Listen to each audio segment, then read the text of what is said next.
Welcome, Impactful Parents! It's time for the Impactful Parenting Podcast, where I give you parenting tips and resources to make you a more impactful parent to your school-age child. I am your host, Kristina Campos. Welcome, Impactful Parents. Today we're going to talk about how to talk to your kids about politics the right way.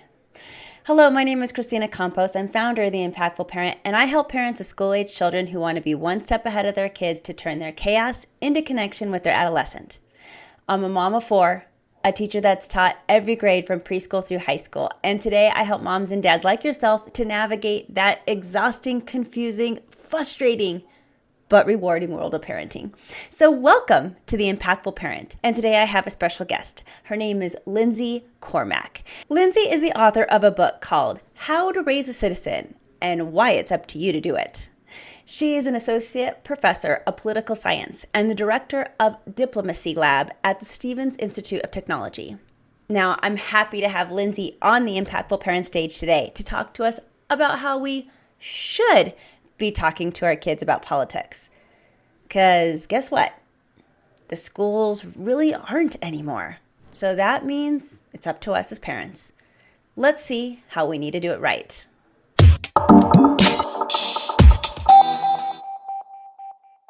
Hi, Lindsay. Welcome to the Impactful Parent stage. I'm really glad you're here today. Thank you for having me. I'm excited to talk with you.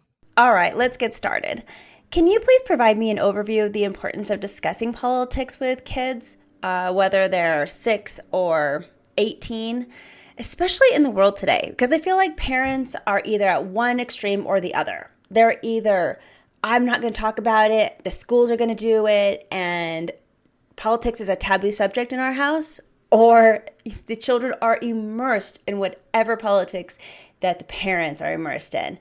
But there's hardly anything in the middle. I feel like I kind of see similar things in the students that I have, but I think the taboo part is actually pretty problematic. I don't know anyone who likes how our politics feels or functions right now, but that's not going to get better unless we're willing to break this taboo and talk about it.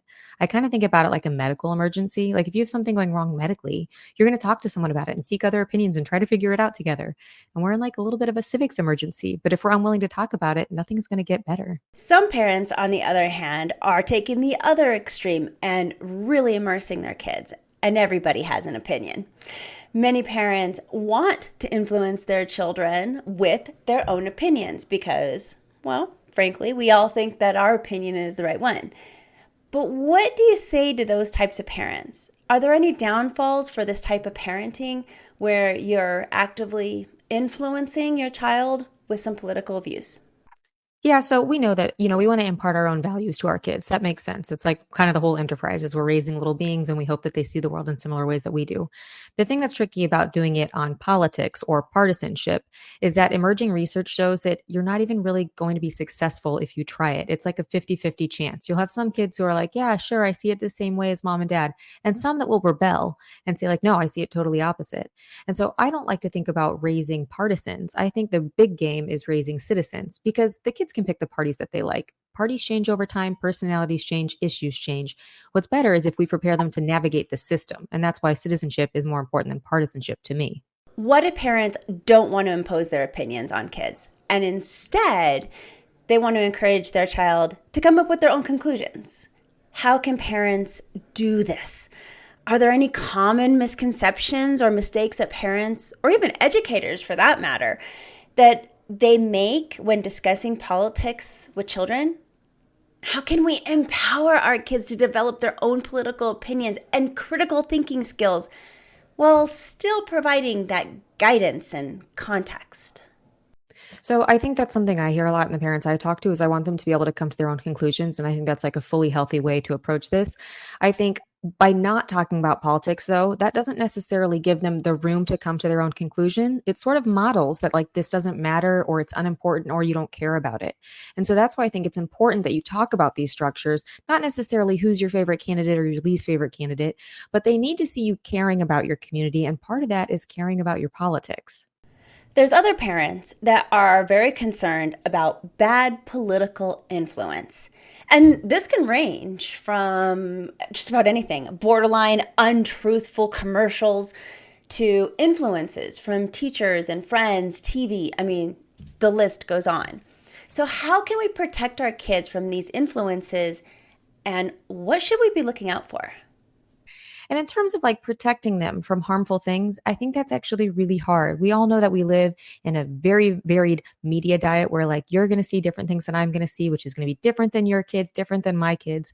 And so the reason that I think it's important to talk to them about how does your government function? What are the routes of power? Is so that when they see things that seem like really extreme or something that might be really scary, they have a more rooted understanding of if that's possible, true, or likely. I think sometimes misinformation, disinformation, or false things kind of flourish when we don't have a rooted understanding of what's happening here. And so, from where I sit, I think my students are better prepared if they understand the basics and then they can kind of wade through that, like, is this true? Is this not, on a case by case in a much easier fashion. What inspired you to do this type of work? So I'm a college professor and I've been working with college students for 10 years. I've also been in grade school and high school and middle school doing different things. And I've seen that we just don't have the structures in place to talk about these things. When I was working at my university, something that I took on was getting all of our kids to go vote or register to vote. And we don't really care how they vote, but we want them to be able to do it. And when we take them to the polls, we'll like send them off. After they vote, we go get ice cream. But without fail, some of them get turned away because they're not registered to vote or they're not registered to vote in this county. And that's sad. They get disheartened. They're crestfallen. They don't like that feeling. No one likes being told like, oh, you're going to go do your big adult thing. Sorry, you didn't sign the right forms 30 days ago. And so after seeing this year over year, I was like, this isn't fair. You don't turn 18 and have a light bulb that says, here's how you do all these things. We owe it to our kids to teach them how to participate in our structures and how to navigate it. And I think as a parent, I don't know any other parent who doesn't want their kids to be as powerful as possible, as rooted as possible, as aware of their surroundings as possible. And part of that is making sure that they understand the government that they're in and the politics that surround them. Yes, I'm over here nodding my head, going, of course, right. And so many parents don't think about that we just assume our kids know how to do so much. And, we don't teach them. I know I never went to my kids and said, this is how you register, and then went step by steps on how to register to vote. I didn't do that. And that is a downfall on my parenting that I need to take responsibility for, because we do need to guide our kids. They need that help, and we can't rely on someone else teaching them everything. Like they do. They need the hand holding because registering to vote is unlike anything they've ever done. It's like forms they've never had to fill out. Sometimes they have to have like a driver's license number they've never thought about, or the last 4 digits of their social security. It's like stuff that they are not holding in their brain. And so we do have to help them with this. Can you share some specific strategies that parents can use to engage their children in meaningful conversations about these topics? Yeah, so something that I find is a lot of parents are scared to do this because they don't want to fight. They're like, I don't want to fight with my teen. They get really angry about this thing or it really riles them up. And so the first question that I always like to ask is, what have you heard about that? And the reason that I like what have you heard is it's not asking you to defend an opinion or justify your position, because we know when we put teens or really anyone in that space, they get defensive. It doesn't feel good. There's hormonal change. They're like, oh God, I'm on trial. I better do this thing. But if you ask them, what have you heard? You just get to set the table with all the sort of content that's coming into their minds. It could be from the Twitter. It could be something a friend said, whatever. What have you heard, I think, is the best starter question. And really, it can blossom from there. There's a lot of different threads that can go down. In the book, I have like different strategies for different ages, but I think that is the most general and useful one is if you want to engage with them, don't make them defend. Don't say, why do you think this? Just ask them what they've heard on something, and then you can go from there. And that was the next question I wanted to ask you was, how does the way we talk to our kids about politics change as they get older? For example, what's the difference between talking to an 8-year-old about politics compared to talking to a 16-year-old about politics? Are there specific challenges or considerations that we need to think about as parents when discussing politics with our kids at these different age groups? There absolutely are. And I think there's something that we have to keep in mind at all ages is a lot of our kids are exposed to negative political talk, whether that be from the media or overhearing us talk to a spouse or a friend. And it often takes the form of something like, all politicians are corrupt, they're liars, they're in it for themselves, they're cheats. They get those negative messages. And so I think the true challenge for all of us is to find some times when we can say something positive, because it is true. If you have roads that work, water that you can drink, schools that you can go to, playgrounds that you can play on, that's local government at work. That's like some good government things happening. And so I think the first thing that we have to be mindful of is making sure they let us see the positive in politics. If we never show it to them, they're not going to look for it either.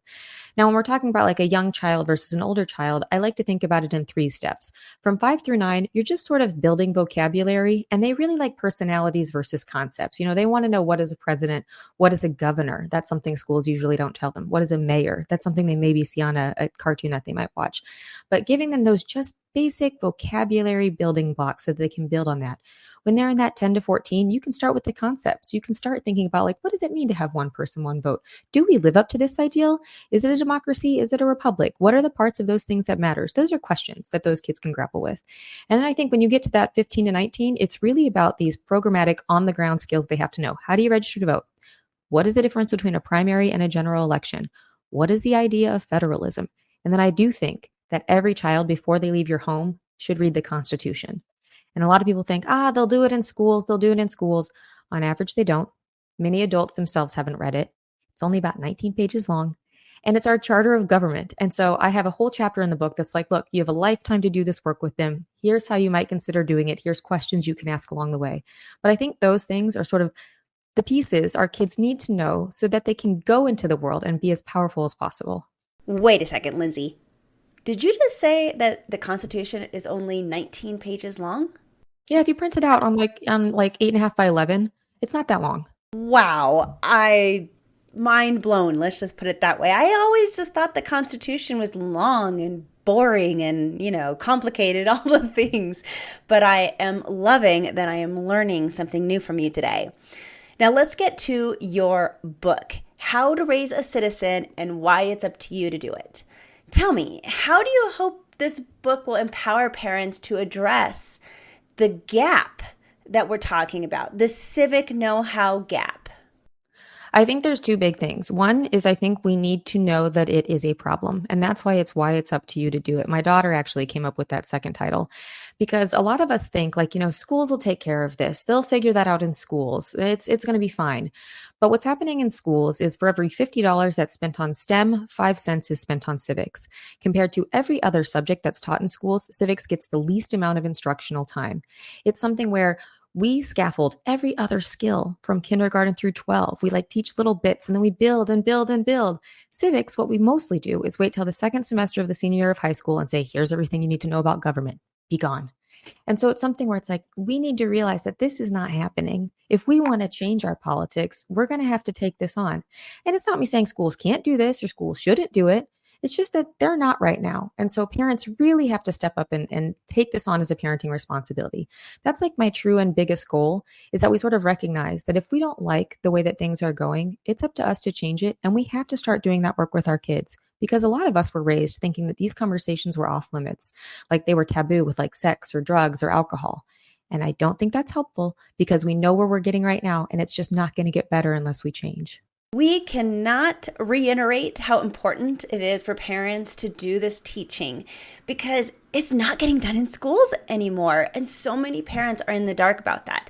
They don't realize that the curriculum has changed since when they were kids. Because we had units on politics and civics, took a civic unit, to understand our government. And there's a lot of curriculums out there that are just breezing by, and kids are not really learning about politics the way that we would like them to be good citizens of the world. And it's so sad and unfortunate. And as parents, that's up to us to realize that, to know what our school's curriculums are.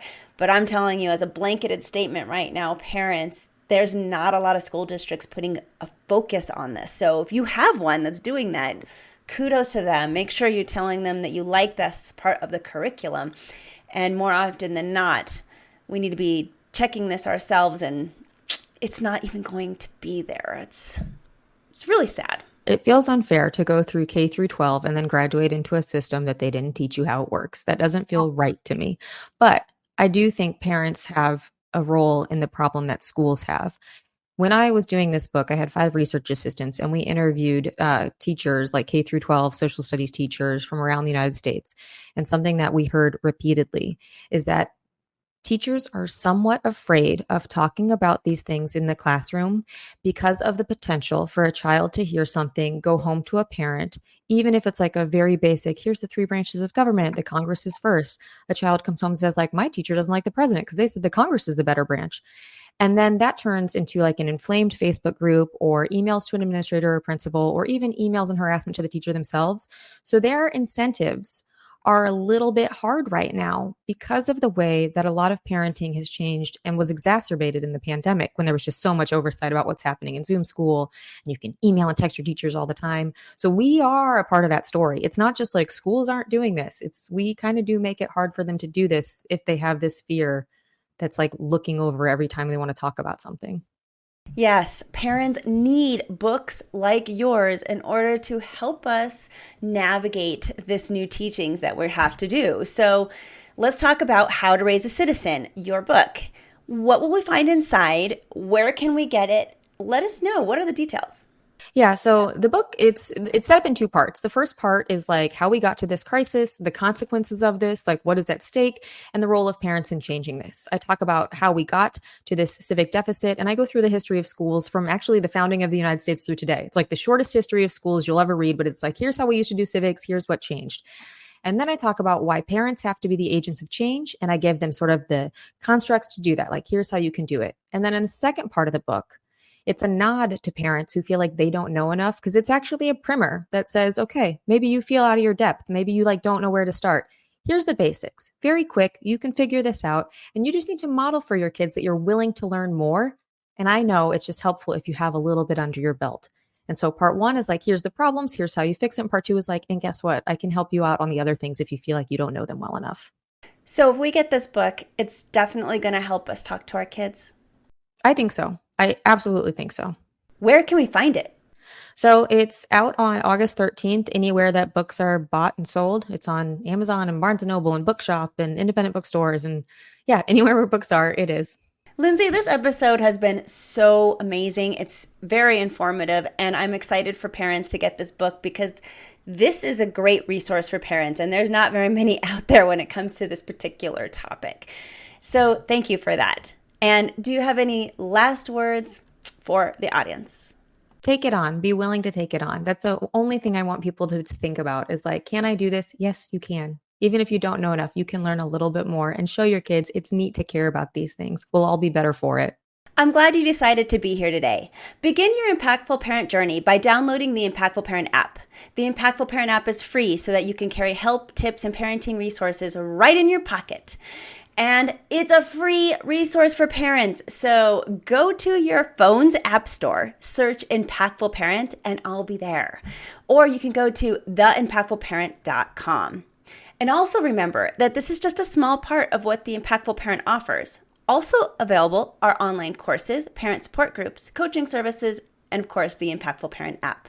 So go to theimpactfulparent.com to find out more. But until next time, you got this. I'm just here to help. Thank you for listening today. Remember to subscribe and share this podcast with a friend. And don't forget, the Impactful Parenting Podcast is an extension of the Impactful Parent community. Go to the Impactful Parent website and download the free Impactful Parent app so you don't miss a parenting tip that can help you and your family. Thanks for listening today. So go to theimpactfulparent.com and see you next episode.